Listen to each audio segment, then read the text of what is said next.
Hello Gunners, welcome back to VA playlist video Arsenal.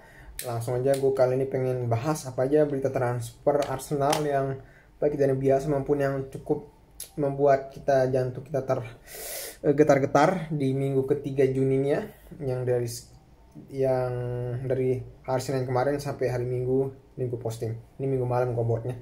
Oke, pertama adalah yang di akhir ketiga di minggu ini adalah berita yang paling menggairahkan kita semua, yakni akhirnya tawaran keduanya si Arsenal sudah diterima West Ham dan sedang memasuki babak penting dan ternyata dari beberapa sumber ya transfer yang terpercaya seperti Fabrizio Romano itu mengatakan bahwa minggu depan, yakni minggu besoknya ini, kalian nontonnya tuh adalah minggu yang sangat-sangat benar-benar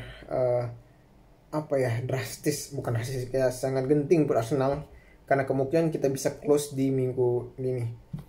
Di minggu mungkin bukan close dalam arti diumumkan, tapi udah kelar masa-masa kritisnya lah, karena City masih dalam kondisi memantau sedangkan Bayern udah mundur.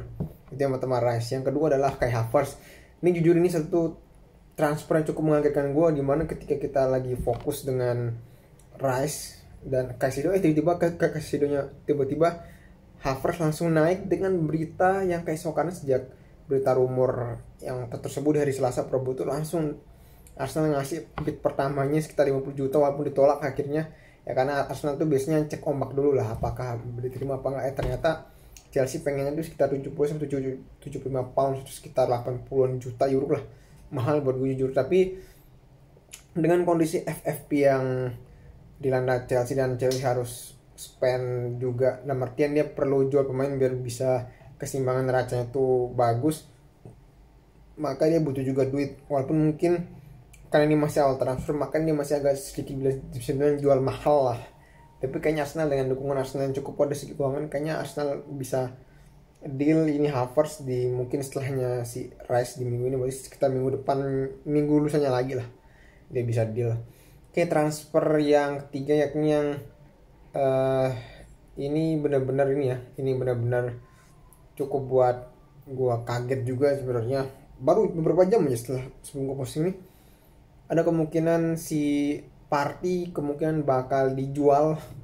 Jujurnya agak ngeselin sih sebenarnya. Dan ketika kalaupun Partey bakal dijual, maka setelah makan datengin Romeo Lavia yang dinilai oleh klub Southampton yang udah degradasi itu sekitar 45 juta euro, sekitar 40 juta pound, sekitar 52 juta euro seharganya Gabriel Jesus kemarin. Begila tau nggak?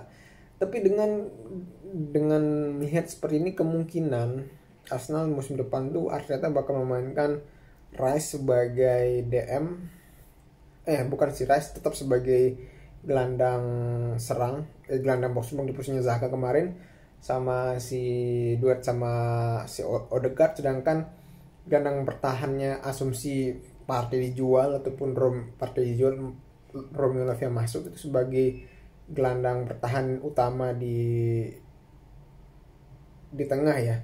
Sedangkan nanti Havertz sebagai pelapisnya si Odegaard ataupun si Rice lah. Ya kalau Vieira tuh ya oke lah. Tapi gue agak sedikit ragu dengan ini orang, walaupun masih juga ada sedikit harapan lah ini orang. Terus apa lagi berita ketiga yang cukup mengagetkan? Ya nggak jauh-jauh sebenarnya dari posisi gelandang tengah, back kanan sih sebenarnya. Untuk posisi lain kayak misalkan sayap kanan sih kayaknya udah nggak ada ya sayap kanan.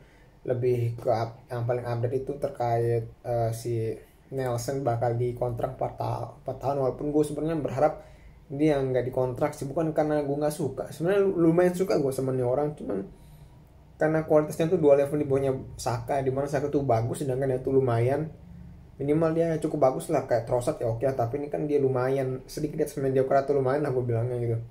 Itu nggak boleh dia kayak kurang sih ya. Oke, itu aja dari gue nggak tahu berita apa yang paling terbaru, tapi kurang lebih ada juga sebenarnya berita seperti Arteta diincar PSG, tapi itu sebenarnya udah lama sih, cuman baru kabarnya baru ada itu baru sekarang ini sih. baru sekarang ini. Nah, artinya bakal lebih fokus lah di ini sih. Bodoh banget kalau misalkan dia pergi ke PSG, yang tahu sendiri PSG itu kurang disokong dengan manajemen yang mau berproses jangka panjang ya. Oke, sekian dulu dari gue. See you in the next video guys. Jangan lupa subscribe buat tahu informasi dari gue, oke?